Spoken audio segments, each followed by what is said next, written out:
संतों की सभा लिखा है, संत सभा अनुपम अवध। संतों की सभा इस दोहे में लिखा है, संत सभा अनुपम अवध। संतों की सभा ही तो अवध है। इसलिए महापुरुषों का जहाँ झुंड है, जहाँ संत जन रहते हैं, ऐसे स्थान पर जाइए, सकल सुमंगल मूल। संतों का सानिध्य मंगलों की जड़ है, मंगलों की मूलता है।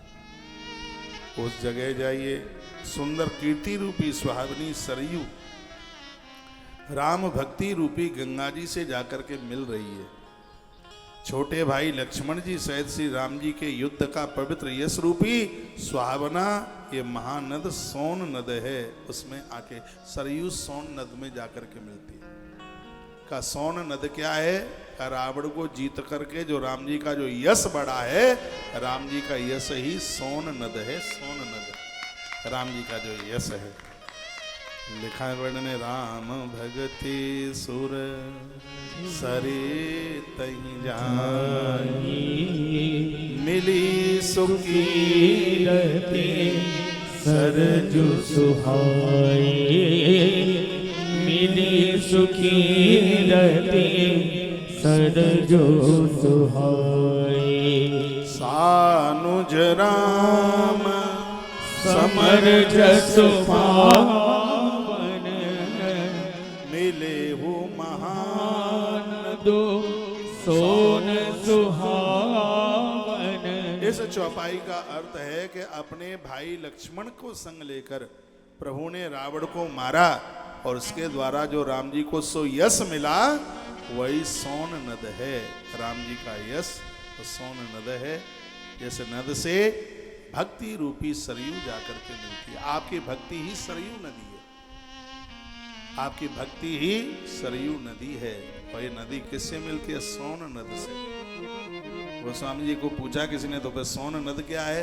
रावण का उद्धार करके जो यश राम जी को मिला है, वो यश ही सोन नद है। रामायण में राम जी का यश है और परमात्मा का यश ही सुनने के लायक है। उसी यश को सुनाने के लिए तो गोस्वामी जी ने मानस तैयार की। क्या आनंद की बात कर दी है, बहुत आनंद हुआ। बाल चरित चहु बंधु के, बनज विपुल बहुरंग, नृपरानी परिजन सुकृत मधु करवारि विहंग। चारों भाइयों के जो बाल चरित्र हैं, वे ही इसमें खिले हुए रंग बिरंगे बहुत से फूल हैं। और बगीचे में फूल भी तो होते हैं, पेड़ के ऊपर फूल आते हैं। तो क्या है? चारों भाइयों के जो बाल चरित्र हैं, वे ही इस मानस के इस बगीचे में रंग बिरंगे फूल हैं। और क्या है? महाराज श्री दशरथ जी तथा उनकी रानियों और कुटुंबियों के सत्कर्म यानी पुण्य ही भ्रमर और जल के पंछी, जो देवियों का जो पुण्य है, महाराज दशरथ का जो पुण्य है, वही मानस रूपे इस उपवन के वो भ्रमर आदि जल पंछी हैं। सीय स्वयंवर कथा सुहाई, सरित सुहावनी सोच बिछाई। ये उपमा दी जा रही है माता जानकी के स्वयंवर की जो सुंदर कथा है, वही इस नदी में सुहावनी छवि छा रही है। नदी बहती है, उसमें तरंगें उमड़ती हैं, तो नदी बड़ी अच्छी लगती है। उसमें किल किल किल किल कलरव की आवाज होती है। तो नदी में जो आवाज, कभी आप जबलपुर जाइए, भेड़ा घाट जाइए, और वहां पर माता नर्मदा गिर रही है और ऐसी आवाज भरती है।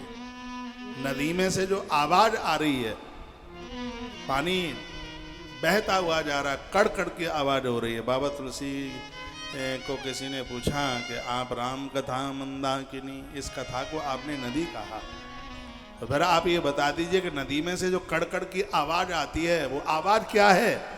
तो गोस्वामी तुलसीदास जी कहते हैं कि रामायण में माँ भगवती जानकी का जो स्वयंवर है, वहां भी धनुष टूटा तो कड़कड़ की आवाज हुई है।